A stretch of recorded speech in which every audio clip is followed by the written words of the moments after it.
Hello guys, আসসালামু আলাইকুম। কেমন আছেন সবাই? আশা করি ভালো আছেন। আর একটা নতুন ভিডিও নিয়ে আপনাদের মাঝে আসলাম। আমি মোহাম্মদ সরকার। তো যে বিষয়টা নিয়ে আপনাদের মাঝে আসলাম, আমরা আসলে প্রবাসীরা অনেক কষ্টে আহ, টাকা উপার্জন করে দেশেতে রেমিটেন্স পাঠাই। তো আমাদের কোনো আসলে কোনো সরকার আসলে কোনো মূল্যায়ন আমরা দেখি না, মূল্যায়ন করে না। এয়ারপোর্টেতে অনেক হয়রানি, লাকেজ চুরি হওয়া, অনেক মালামাল কেটে মালামাল চুরি করে নেওয়া এয়ারপোর্টেতে, এবং অনেক হয়রানি, অনেক জায়গায় হয়রানি হয়। তো আমরা এই নতুন সরকারের কাছে আবেদন জানাবো যে এই এই বিষয়টি আমলে নেওয়ার জন্যে। কারণ আমরা প্রবাসীরা অনেক কষ্টে করে অনেক দিন দূর প্রবাসে থেকে মা বাবা ভাই বোনের জন্যে এবং স্ত্রী সন্তানের জন্য অনেক কিছু অনেকেই নিয়ে যায়। তো এয়ারপোর্টে দেখা যায় যে অনেক কিছু চোর আছে। এই চোরগুলা এই এয়ারপোর্টের ভিতরে কিছু চোর আছে, এই চোরগুলা লাগেজগুলোকে কেটে অনেক মালামাল চুরি করে নিয়ে যায়। তো আমাদের নতুন সরকার ডক্টর ইউনূস আহ, সাহেবকে আমি আমার নিজের ব্যক্তিগতভাবে সালাম জানাই এবং তাকে আহ্বান জানাই যে আমাদের এই বিষয়টি সে আমলে নিয়ে আমাদের এয়ারপোর্টেতে যথাযথ ভিআইপি এবং সুন্দর সম্মান দেওয়ার জন্যে আবেদন জানাচ্ছি। এবং তার পাশাপাশি আহ, অনেক প্রবাসীরা আছে, দেখা যাচ্ছে যে অনেক বছর পরে দেশে যাচ্ছে, 10 বছর, 15 বছর, 20 বছর পরে। অথচ যত টাকা ইনকাম করেছে দেখা যাচ্ছে সব টাকা পুরো ফ্যামিলিকে দিয়ে সে নিঃস্ব হয়ে বাড়িতে যায়। তো তাদের জন্য যদি কিছু একটা সরকার যদি করতো, হয়তো ভাতা কিংবা কোনো একটা কিছু যদি করতো, তাহলে হয়তো অনেক প্রবাসীরা অনেক হয়তো বা ভালো থাকতো। অনেকেই দেখা যাচ্ছে যে 10 বছর, 20 বছর করে বাড়িতে যে দেখা যাচ্ছে কোনো পয়সা সব শেষ, কিচ্ছু নাই, বাড়িতে দিয়েছে সব টাকা, ফ্যামিলিরা সবাই খেয়ে সব নষ্ট, শেষ শেষ করে ফেলেছে। অথচ অনেকেই দেখা যাচ্ছে 10 বছর, 20 বছর, 15 বছর বিদেশ করে, 30 বছর করে দেশে যা দেখে অনেক আবার হাত খালি। তো তাদের জন্যে অনুরোধ জানাবো এই সরকারকে কিছু একটা করার জন্যে। আর তার পাশাপাশি সবাইকে আহ্বান জানাবো, আমরা সবাই আসুন, হুন্ডিকে বয়কট করে আমরা সবাই ব্যাংকের মাধ্যমে বৈধভাবে আমরা টাকা পাঠাবো এবং দেশটাকে অনেক এগিয়ে নেওয়ার আহ, সবাই মিলে চেষ্টা করব। এবং যারা নতুন তরুণরা যারা আসছে এই সরকারের মন্ত্রীর এই পদে, এবং আমাদের ডক্টর ইউনূস সাহেব, আপনারা সবাই জানেন সে এই সরকারের আসছে। আমরা আশাবাদী অবশ্যই এই দেশটাকে অনেক সুন্দর করে সাজাবে। এবং আমাদের আশা যে এই দেশটাকে অনেক সুন্দর এবং অনেক সুন্দর হবে।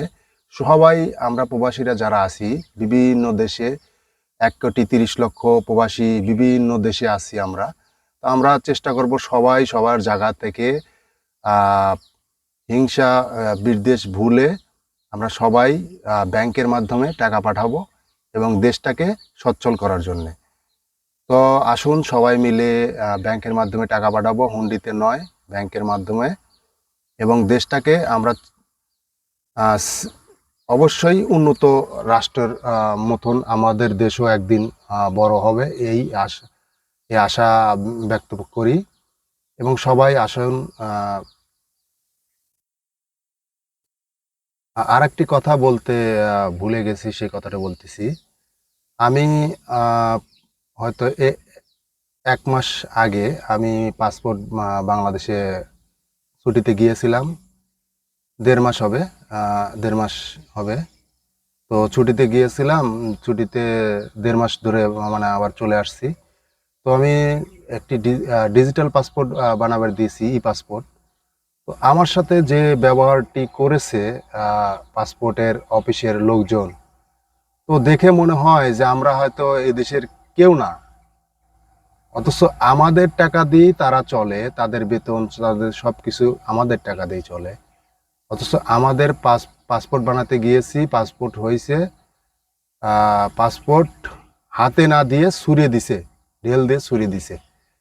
তো কিছু বলতে চাইছিলাম, কিন্তু আসলে বলি নাই। আসলে ও অমানুষ হলে তো আমি তো অমানুষ নয়। তো আসলে আরো অনেক সমস্যা দেখি। পাসপোর্ট বানাতে গেলে ঘুষ ঘুষ চায়, এই সমস্যা সেই সমস্যা, অথচ কোনো সমস্যা নাই পাসপোর্টে দেখা যাচ্ছে। তো অনেক দুর্নীতিবাজ এখনো অনেক জায়গায় আছে।